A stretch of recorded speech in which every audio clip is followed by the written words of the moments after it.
Hi guys, James at Rampant Lion Reviews again for you today with another beer review. For this one, we are going to stick to Hong Kong and we're going to return to a brewery that has now featured on the channel a couple of times before. Now I've had some really nice beers from these guys over the last few years, a few different styles, but I would say this brewery are quite interesting because of a few different points. So they have quite an extensive core range of beers that covers a lot of different styles. They're a very small operation and they have been getting a little bit more prolific in recent times in releasing different things. So I think this is very much one of the breweries that we need to keep an eye on over the next little while. And I need to look at a few more of their core range beers, so we'll be reviewing more of those on the channel as we go forward. But the beer we're going to have a look at today is a style that I know these guys can do pretty solidly. It's one of their latest releases as well, and I'm just very curious to see what this one's going to have in store for us. So hopefully it's another good beer. Hopefully it makes for an interesting review, and as always, I hope that you guys watching enjoy my take on this one as well. So yeah, for this review then, we are going to head to Wong, which is on the southern part of Hong Kong Island, and we're going to look at a beer from the smaller of the two breweries there. So that means that we're going to have a look at another beer from the wonderful Black Kite Brewery. This one is called Resin IPA. It comes in at 7% ABV, and this one is apparently a West Coast type IPA, although I have seen it listed as an American as well. But usually when we have a beer listed as American IPA, it means that it's a little bit in the middle of the New England and the West Coast type of things. But I think this beer was released maybe 2 weeks before I'm filming this review for you, and this is one that I bought, I think, at Angry Beer in Mongkok, if I'm not mistaken. So yeah, really nice little beer shop that I like to pop into every so often for sure. But yeah, let's crack on with this one and see what it has in store for us. Definitely nice to return to Black Kite Brewery after what feels like a good little while. So, as always with my reviews, I'll tell you a little bit about the brewery before we taste the beer. If you want to get straight to the tasting though, just fast forward. All the usual links can be found in the video description below. That's the brewery website, the link to my other reviews that I've done from Black Kite Brewery before, and we will no doubt add more to that list at some point in the near future. But there's all the usual social media down there. If you want to see more reviews, do please consider subscribing to the channel. The support that you give is massively appreciated. And remember, you can go into the channel homepage and search for beer using the geography tagging system. So go in there, use the little search bar, put in your hometown, state, county, province, whatever you like. If I've reviewed beers from the area that you search for, they will pop up. Failing that, you can check out the playlist of beers from different countries. You'll find this one in the Hong Kong playlist along with a number of other things. That's being added to quite regularly, of course. And yeah, do make sure you check out the playlist of beers from other countries as well, because there are some very, very interesting things on the channel these days. But yeah, let's go on to my brewery notes then and tell you a little bit about Black Kite Brewery once again then. So, like I mentioned to you already, Black Kite Brewery is based in Wong in the south of Hong Kong Island. You just go straight down the South Island line there for that. But the brewery was founded back in 2014 by the brothers David and Daniel Galley, who were both born in Hong Kong, but their families are originally from England. So Dan originally studied mechanical engineering at the University of Pennsylvania, and he went on to work as a software engineer, while David studied economics at Boston University and then worked in compliance in the financial industry. But Daniel left the company in 2019, but David continued brewing, but also teamed up with Tom Turner of Neon Cider, who's originally from Dorset in England, and this actually was the first cidery in Hong Kong. But he also used to brew for Young Master Brewing. He's now the head brewer for Black Kite Brewery, and they also did some rebranding in 2020 as well to change the logo to a more simplified design, but they still want to show elements of Hong Kong. But over the years they've continued to build up the brewery infrastructure and build up their sales, but they're still a very small operation. I actually don't know how many litres per month or whatever that these guys produce, but the name Black Kite is taken from the black kite bird, which can be seen commonly around Hong Kong. And as of May 2024, when I'm filming this review for you, these guys have produced around 55 different kinds of beer according to Untappd. And I think it's maybe fair to say that Black Kite have potentially the most wide-ranging regular range of all of the Hong Kong brews. There's quite a few different styles in there. I think they've got a black IPA, they've got a couple of pale ales, West Coast IPAs, I think a sour and a golden ale and stuff like that as well, if I remember correctly. So yeah, Black Kite probably have the widest core range of any brewery in Hong Kong, although Deadman might rival them on that a little bit, so don't take that with a bit of a pinch of salt, I would say. But yeah, all in all, a very solid brewery based on my previous experiences, and one that you should check out if you get the chance. So yeah, I think that's everything we really need to say about them at the moment. As I say, according to Untappd, as of May 2024, they've produced 55 different kinds of beer, so check out some of their stuff and see how you get on. But yeah, that's that. So let's go on and actually have a little look at the beer itself. So the artwork on this one is a little bit different because this is apparently a collaboration with a Gap Design, and they want to celebrate the craftsmen and artists in Hong Kong. So yeah, this is a 7% IPA. This one, they said American IPA on Untappd, but they just say IPA on the website. I'm guessing it will be more of a West Coast IPA because a lot of the Black Kite beers are a little bit kind of cleaner and more kind of oily in terms of the mouthfeel. I've never seen a hazy IPA from these guys, if memory serves me correctly. But the two hops used in this one are Maltere and Kohatu, both of which hail from New Zealand. So Maltere was first released in 2015, and it's a cross of a Southern Cross hop along with another male, and it's supposed to give you very strong grapefruit and passion fruit aromas and flavours with quite a lot of pine resin. We've had that on the channel a few times before. And then Kohatu, which is a bit more of an old school New Zealand hop. This one's descended from Hallertau Mittelfrüh, 6 to 7% alpha acid, and it's known for woody and piney resinous characters. So yeah, as well as a little bit of tropical fruit from what I understand. But yeah, this should be quite interesting. I'll let you have a wee look at the back of the can as well, because that's also quite pretty, I have to say. Plain silver top on it, 330ml can. As I said, I'm pretty sure I bought this one at yeah, I'm pretty sure that I bought this one at Angry Beer, if I'm not mistaken. So yeah, let's get this guy out into the glass and see what it's all about. So yeah, let's do this. Oh yeah, I think this is, yeah, this is going to be a West Coast IPA, I'm pretty sure of that.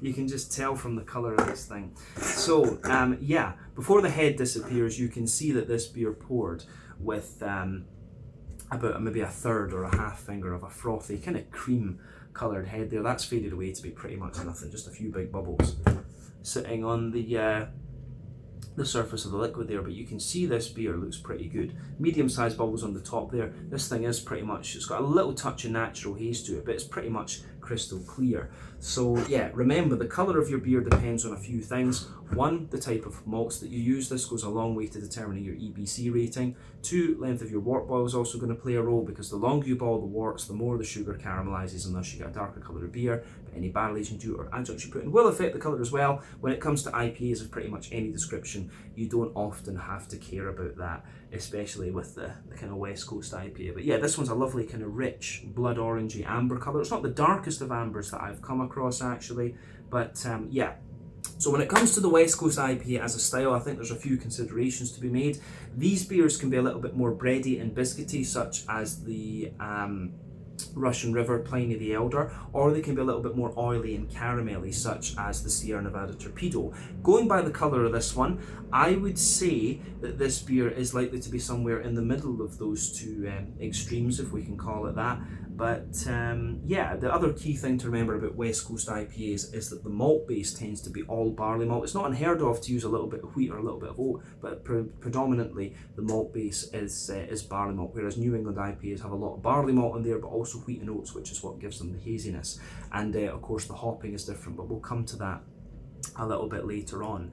So yeah, all of those things are worth bearing in mind when it comes to talking about this style. But appearance wise anyway, this beer is pretty much what you would expect from a West Coast IPA. Not too much in the way of visible carbonation, one or two big bubbles sticking toward the side of the glass, but yeah, I don't think we really need to say too much more about the appearance of this one. So let's go on and have a wee look at the aroma of this one. But appearance wise, it's certainly a West Coast IPA rather than being American, which is normally somewhere in the middle of the two.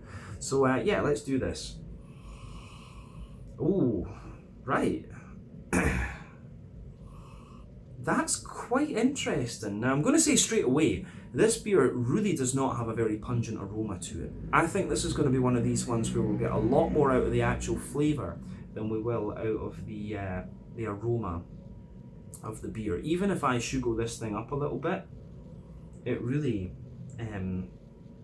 it's really very mild, to be quite frank. That's not what I expected from this. I was expecting a big, like, oily, sweet, kind of green beast of a beer, but yeah, it's actually quite mild in terms of its aroma. But, you know, in fairness, when I think about some of the other Black Kite beers, I think we've said the same. You get a lot more pungency in the flavour of these beers than you do from the actual aroma, to be honest. So, yeah, interesting point to be made. Yeah, I don't really know what to say about the aroma of this beer, to be quite honest with you. It's got a little bit of sweetness, it's got a little bit of oiliness, and there's a wee bit of grassiness, but really isn't so pungent. Let me just see if I can be a bit more aggressive with it and get something else out of it. Yeah, when you sugar it up, you start to get a wee bit more. So, you know, the backbone of the beer, you can smell like a little bit of, there's like a little bit of like a brown bready bread crust in there. But I'm really having to search for these. Let me just emphasise that. I'm really having to search for these little elements of aroma in this one. Because it comes across as quite oily and quite sweet, to be honest with you. So yeah, there is a little touch of bread crust in the backbone there. There's a little bit of a more, yeah, a little bit of a kind of bread crusty character. There's a little bit of a more,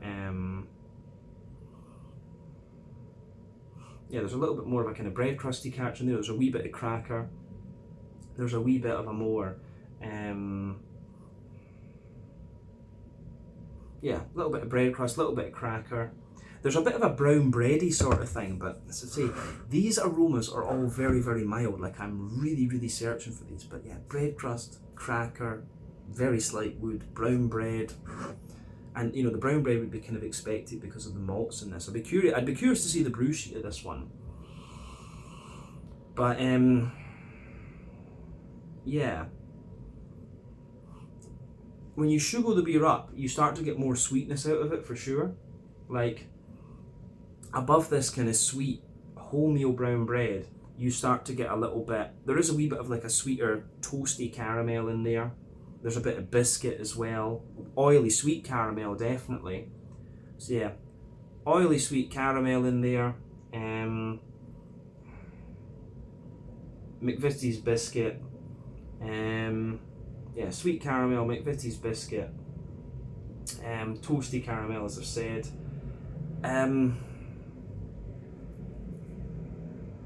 Yeah. The more that I smell of this one and the more that I sugar it up, I start to get that big oily sweet caramel, which is something you would expect of a West Coast IPA for sure. There's biscuit in there. I'm not really getting any kind of fudgy elements or something, but there's a sweet bready character to this one as well. So yeah, the way everything kind of pieces together in this beer, I think is really quite nice. The malty, it does. I think it's going to have a bit more malty character to it when we actually taste the thing. But yeah, pardon me. So when it comes to IPAs, we need to talk about the hopping methods for these. So you have 3 types of hopping, remember. Early addition hopping, which takes place within the first hour of the wort boil, that gives you mainly bitterness and also a deep dank flavour and aroma. You've got late addition hopping, which takes place within the latter half of the wort boil. That gives you a little bit of bitterness, but mainly flavour and aroma, and it also translates to quite a bright green component for flavour and aroma. Then you've got dry hopping, which takes place after the wort boil is complete, and that gives you quite a lot of, it gives you pretty much all flavour and aroma, but a very, a very bright green component, I would say. So yeah, West Coast IPAs tend to rely on all 3 types of hopping, whereas New England's use all 3, which is why they're less bitter and dank. And the thing is with this beer, I'm curious to see how it's going to turn out, because if you take the aroma in quite deeply, the green component is quite bright, but I've had this with Black Kite Brewing before, where the aroma has been quite mild and then it just gives you a big punch of green component. But for me, there's quite a little bit of, there is like a little bit of that deeper, danker pine in there, but as I say, it's a little bit difficult to detect. There's a wee touch of earthiness as well, some nice bright floral aromaticity, certainly a lot of kind of more zesty grassiness as well. But yeah, there are a few interesting things going on with this beer, that's for sure. I'm really curious just to see how this is going to kind of piece together actually.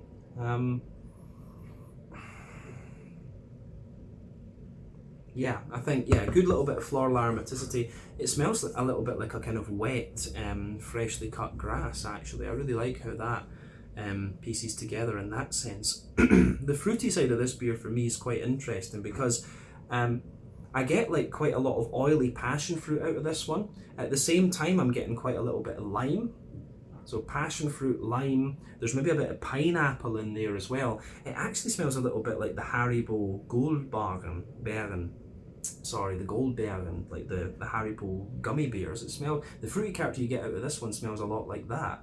So there's a wee bit of oily pear, there's definitely some pineapple, something a little bit more citrusy than that, maybe a little bit of a lemony, limey character like I said, and quite a bit of passion fruit as well. But the aroma of this beer is quite quirky, but I've often found this with Black Kite. Their beers are kind of mild in terms of their aroma, but they show you a lot more personality when you actually taste them. So yeah, they seem to go for this kind of oily, slick mouthfeel with their beers very, very often. And I mean, if the guy who's brewing them is a cider brewer, that kind of makes sense, to be honest with you, when I think about it. But yeah, as I always say, take a little bit of time to enjoy the aroma of the beer before you get stuck into it. But I think we should taste this one now and see what it's all about. So this is the Resin IPA, a 7%, quite obviously West Coast IPA from Black Kite Brewery in Wong, Chuk in Hong Kong Island, here in the Hong Kong NCR. So let's get stuck in. Slàinte, skål, cheers.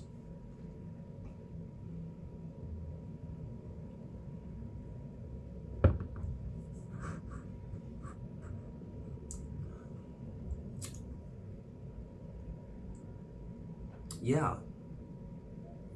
First impression, it's a very sweet, very smooth and very slick and oily IPA, this one. I think it is West Coast, but I will say, I think this one isn't quite as well rounded and defined. It doesn't tick as many of the style boxes, I think, as some of the other ones we've had from Black Kite before. It's a nice beer and it's nice to drink, don't get me wrong, but it's maybe a little bit less confined by the style than some others, I would say. That's interesting. That really is quite interesting with this one. But I will say that it's showing a little bit more. You've seen how long it was since I took a sip of this thing. It is showing a little bit more of the kind of hoppy bitterness the more that I drink of it. So yeah, that's quite interesting as well, actually.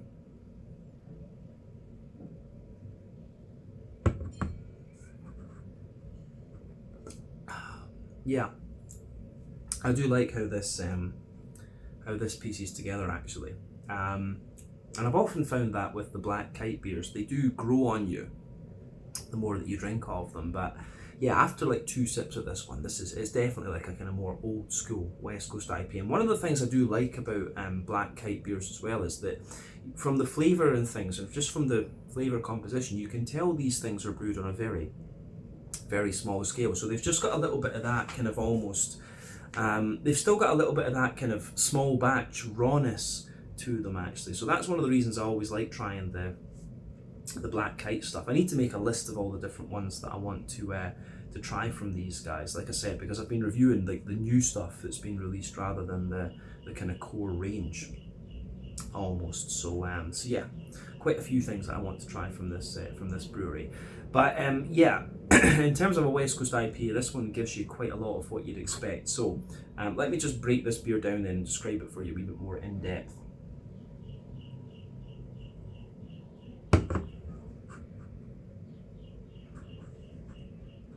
So yeah, for me, the backbone of this beer, if we start in the middle third of the palate, as we often do, backbone of the beer, you do have a little smattering of like a fresh kind of brown bready bread crust in there. So yeah, fresh brown bready bread crust. As you move further forward from that, there's a little touch of like woodiness in the front half of that middle third of your palate.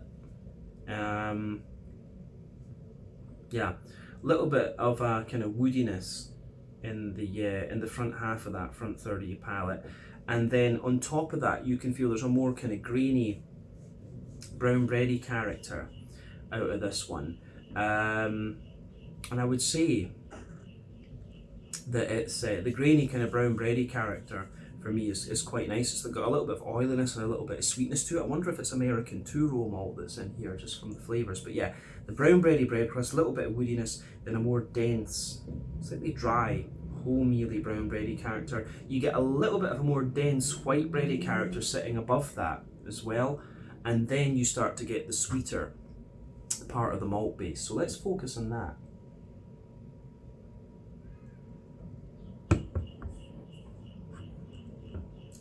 I will point out too, I'm taking small sips of this beer just to just so that I don't, tan the whole thing in the video. But yeah, above that you start to get a little bit of this kind of brown sugary character.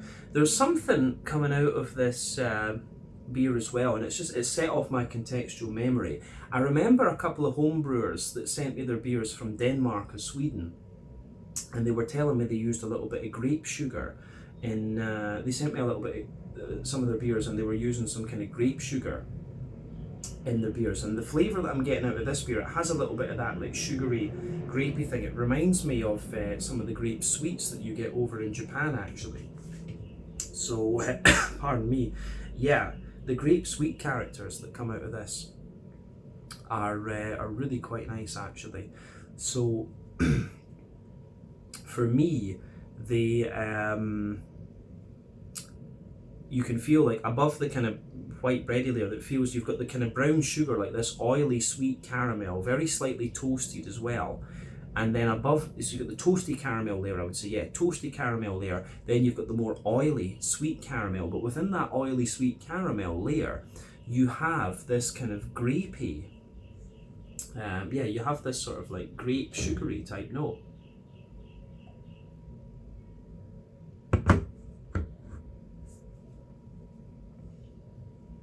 So yeah, you've got this, in the dead centre of your palate, you have this more, you've got this sweeter circle there where you've got a very bright caramel that just has a little bit more bite to it, and usually that little bite is like a signal of the kind of alcohol flavour. So that's, I'm pretty sure that's what I'm getting out of this one, is that slightly more bitey and bright brown sugar there. But yeah, underneath that you get these grapey, that grape sugary type flavour that reminds me of pune, it's called, yeah, the Japanese pune grape sweets. It reminds me of that. But then yeah, you've got a more oily sweet caramel there, and then a more toasty caramel. Then you've got all those bready notes that I was talking about. So definitely the malty backbone of this beer is more in line with a West Coast IPA. And it really leans toward that oily, sweet, brown, sugary type note as well. But yeah, I think we said everything we need about the middle third of the palate. Let's go to the back third of the palate. And remember that generally, sweeter flavours come out further forward on the palate, more dry and bitter flavours come out further back. So, on the back third of the palate then, you've got the border region between middle and back third of your palate. So you've got some nice kind of brown bready characters in the base, some white bready characters on top of that. But the base of that back third of the palate, you can feel the bread crusty characters, just that little bit drier. Above that, you've got the brown bready character, which feels a little bit lighter and a little bit more airy. Then you've got the white bready character as well, which feels lighter and more airy. And you can feel some of the more toasty brown sugars just just kind of creeping over the top of that. So yeah, the way that goes together is quite nice actually. And above everything else, you've got the yeasty side of the beer. Yeah.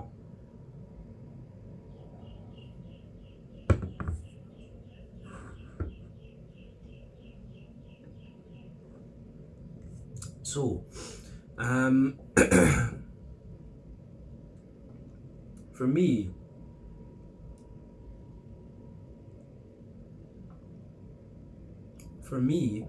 the yeasty side of this beer is quite interesting.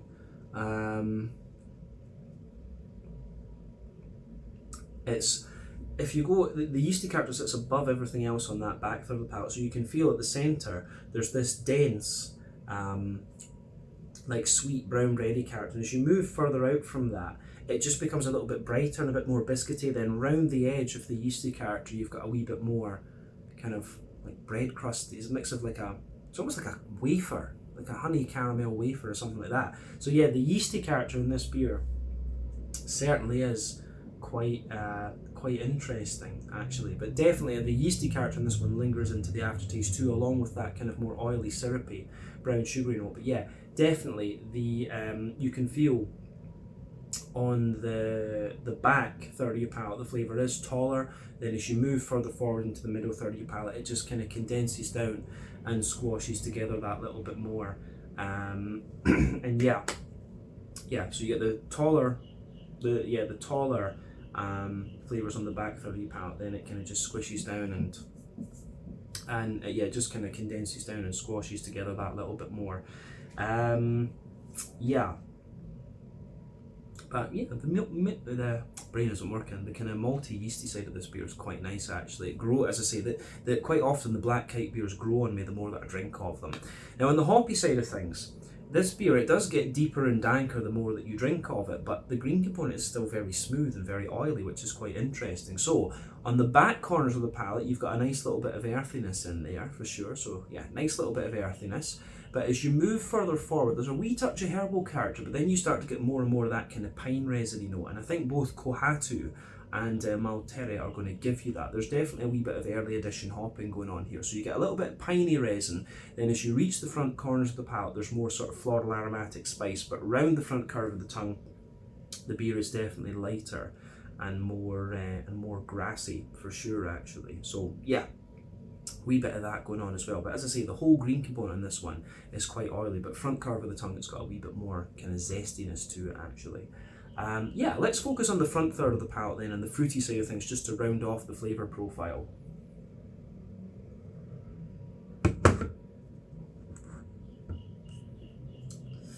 So yeah, for me, the front third of your palate is, you've got a really nice little bit of bready build up in this one, wee bit of, sorry, on the border region between front and middle third of your palate, you've got a little bit of brown bread in the base, the white bread on top, and then just something even more crisp at the very top. The backbone of the beer, you've got that lovely,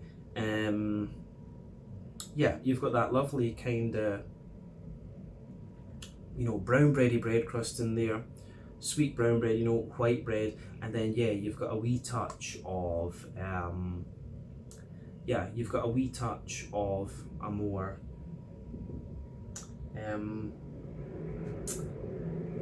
above that you get a little touch of an almost biscuity flavour. Then you get that nice oily bubble where the juicy fruity esters just roll their way out of the beer. So yeah, I like how that goes together.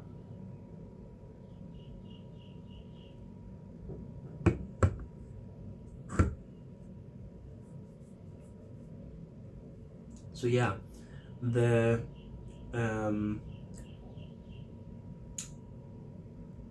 fruity side of the beer for me is quite interesting. I mean, at the back of that front third of your palate, you get a bit of that stronger grapefruit, and then yeah, as you move further forward, you get the kind of oily passion fruit, and then in the centre, I think the grapefruity notes are going to come from the Maltere and the passion fruit as well. But yeah, as you move further forward from that, you get a wee bit of a kind of pineapple-y note, quite a lot of pineapple for me, which I think is most likely to come from the Kohatu.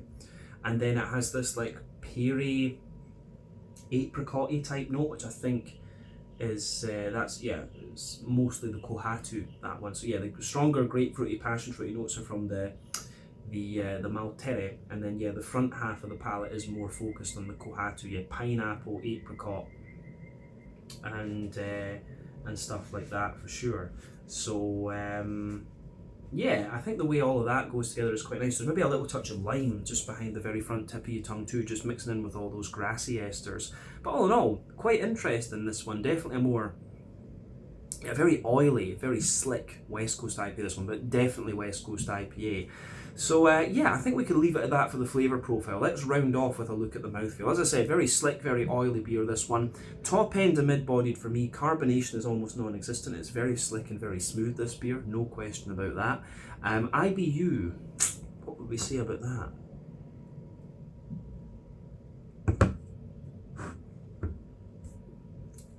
Yeah, IBU wise, this beer, hard to pinpoint. It must be about 50 or 60 IBUs. It doesn't feel like a 70, a big 80 or 90 IBU that would kind of blow the head off you. But it does feel like it's got a wee bit more bitterness to it. So maybe, yeah, 60-ish IBUs, 50, 60 IBUs, something like that. The malt base, as we said, bit dry underneath, smooth in the middle, very oily and sweet on top. Then you've got that lovely oily sweet character. So yeah, the way all of that just kind of pieces together, I think, is very, very nice. So it gets a big thumbs up from me, this one. I really like how all of that just pieces together. So yeah, interesting stuff for sure. I really like this one, and it's grown on me a lot the more that I've drunk of it. The pineapple and the passion fruit and the kind of the pineapple passion fruity notes that you get out of this are quite unique, I would say, and it's 2 New Zealand hops that I've encountered before but not had in quite a long time actually, which is another point of interest for this one. But yeah, I think we can leave it at that for this beer. This has been really interesting to try. So yeah, this one is the Resin IPA, a 7%, quite obviously West Coast IPA from Black Kite Brewery in Wong, Chuk here in Hong Kong. So I hope you guys enjoyed my take on this one. As always, let me know your own thoughts on the beer in the comment section below. Let me know what your favourite beers are from Black Kite Brewery as well, and we will return to these guys again at some point in the near future. But in the meantime, check out my social media, check out their social media, check out the new short videos on the channel, and I will see you guys again very, very soon. Slàinte, skål, and cheers.